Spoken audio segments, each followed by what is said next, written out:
Bom dia, gente. Boa tarde, boa noite. Você, viajante do tempo que me acompanha e agora do futuro, eu fui convidada por Luísa para participar aqui do canal Papos Psicodélicos e responder algumas perguntas. Fiquei muito feliz, Luísa. Muito obrigada pelo convite.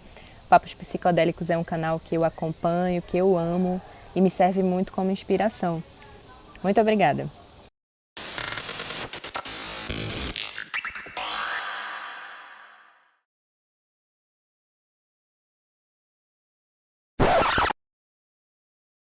Eu me chamo Carol Galvão, eu tenho 25 anos, sou do interior da Paraíba, mas moro tempo suficiente em Pernambuco para me sentir um pouquinho pernambucana. Então eu tenho os pés, as raízes paraibanas, mas o coração pernambucano. Utilizo a música como forma de tentar corporificar as minhas abstrações, a minha essência secreta das coisas. Canto para as minhas angústias, canto para as minhas aflições, na tentativa de resolvê-las. Canto para os meus questionamentos, tentando solucioná-los. Até hoje nunca consegui, mas seguirei tentando. Quem quer que tenha interesse em saber o que eu penso sobre alguma coisa do mundo e universo e etc., algumas perguntas bem bacanas que Luísa me fez. Uma delas, a primeira pergunta que Luísa me faz, qual a minha relação com a espiritualidade e ceticismo? E aí eu diria que toda, completamente. O resumo da minha vida poderia ser essa dualidade, essa dicotomia entre espiritualidade e o ceticismo. Eu costumo dizer, já disse até você, né, Luísa, pessoalmente, que eu sou mística e cética ao mesmo tempo. Que a minha espiritualidade e o meu ceticismo andam de mãos dadas, apesar de ainda serem rivais e eu não conseguir encontrar um consenso entre eles. É como se realmente eu vivesse duas personas, uma persona que acende incenso em casa e pensa positivo e etc, e outra que tem um olhar mais crítico e que investiga e desacredita em muitas coisas. Como eu disse, em dado momento eu sou essa pessoa que acredita que tudo é o todo e que somos uma coisa só, essa coisa toda bonita que a gente está vendo aqui, mas ao mesmo tempo também visto a persona da figura que acredita que a crença em Deus, que a crença no divino e na espiritualidade não passaria da não aceitação humana da morte. E aí vivo nesse conflito, nesse embate. A segunda pergunta que Luísa me faz é se eu já vivi alguma experiência / situação que a ciência não consegue explicar. Olha, eu já vivi várias, já vivi bastante. Eu escolhi as minhas vivências com sonhos lúcidos. Não sei se a ciência não consegue explicar ou se eu também não pesquisei o suficiente, há essa possibilidade.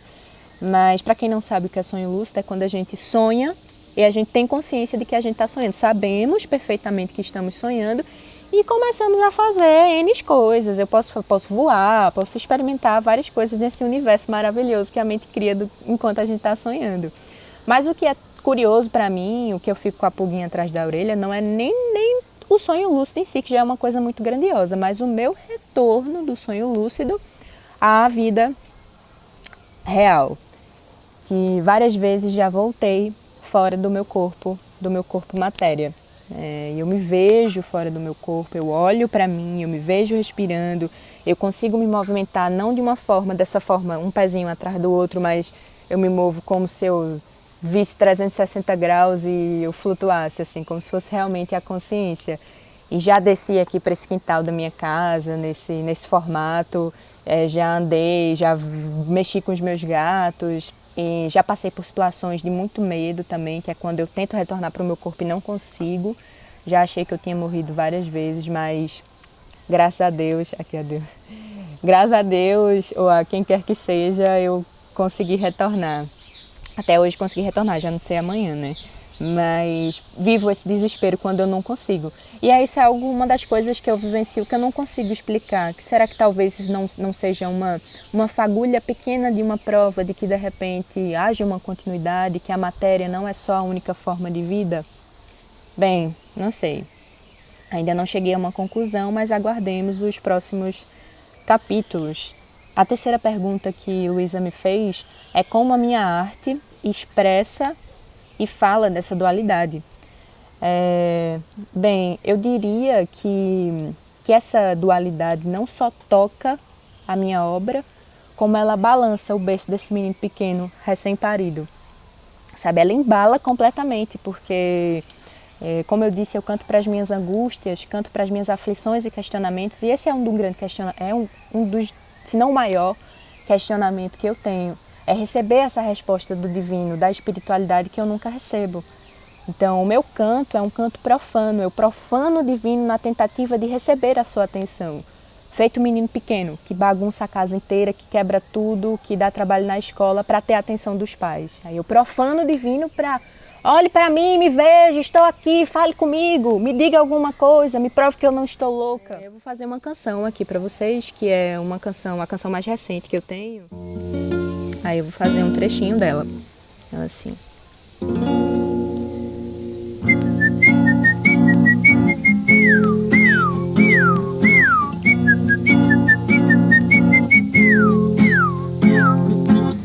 Entre o bem e o mal, a vida e o pecado, Ele mesmo ordenou, assim tudo foi criado.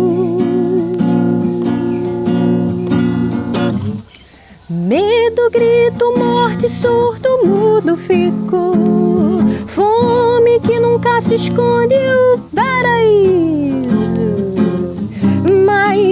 Mas se tudo é um só, se é um nó não desatado, se é um círculo fechado, Deus também é o diabo, os amores roubados, a vergonha, é o enfado, é o abandono, é o pecado. Eu quero morar, estou indo morar no jardim das delícias, terrenas, ser comido por um pássaro, na concha ser carregado, na harpa crucificado. E aí é isso, basicamente. Se todas as coisas, se tudo é uno, é uma coisa só, esta figura que é responsável por toda a criação é Deus e também é diabo, é o bem e também é o mal. Não sei se é nisso que eu acredito, mas pelo menos durante o momento que eu canto a canção eu visto a persona de que acredita nisso. E assim vou seguindo. A última pergunta que Luísa me faz é: que conclusões eu chego nessa busca e como consigo lidar com essas duas influências no dia a dia? Eu acho que como eu lido com essas influências no dia a dia já foi um pouco respondido, né? Que é tentando corporificar todas essas questões a partir da música, a partir da arte. Mas a conclusão que eu chego é que será sempre inconclusivo, que nunca chegarei a uma conclusão. O que me faz lembrar de um trecho do que diz uma personagem de um livro de Hilda Hilst, a personagem Senhora D, do livro Obscena Senhora D, que ela diz o seguinte: a vida foi isso, de sentir o corpo, os contornos, as vísceras, mas nunca compreender. E é assim que eu sigo. Sinto o corpo, sinto a angústia, sinto as vísceras, sinto os questionamentos, as aflições, mas compreender, nunca compreendo. Mas tento chamar a atenção desse divino. Vou fazer só mais um trechinho de uma canção que fala um pouco sobre isso, sobre essas minhas abstrações e questionamentos.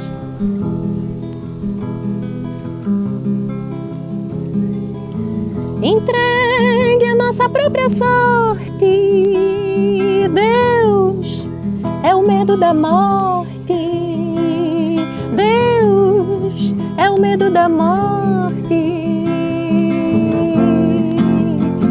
galopando as ouças.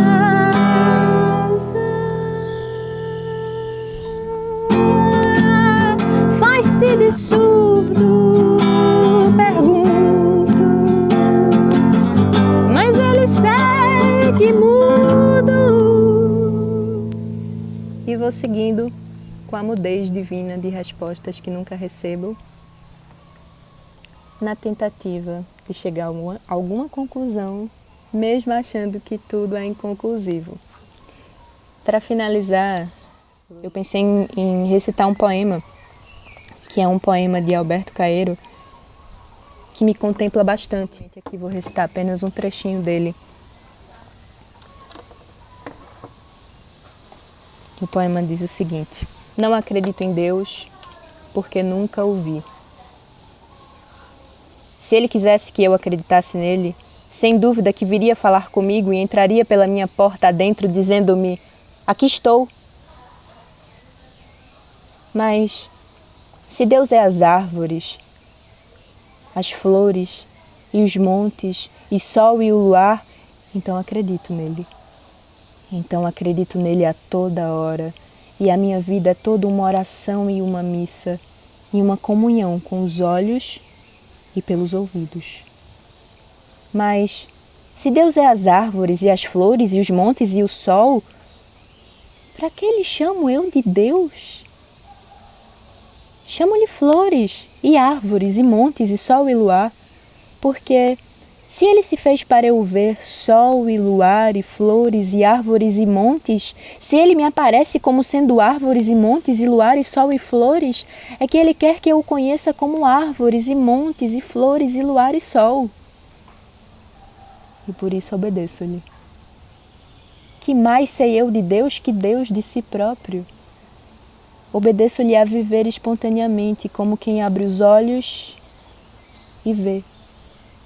E chamo-lhe luar, e sol, e flores, e árvores, e montes. E amo-o sem pensar nele, penso-o vendo e ouvindo, e ando com ele a toda hora. Muito obrigada aos guerreiros que ficaram até aqui nesse momento. Muito obrigada, Luísa, pelo convite. E é isso, galera. Um abraço. Até algum momento na vida.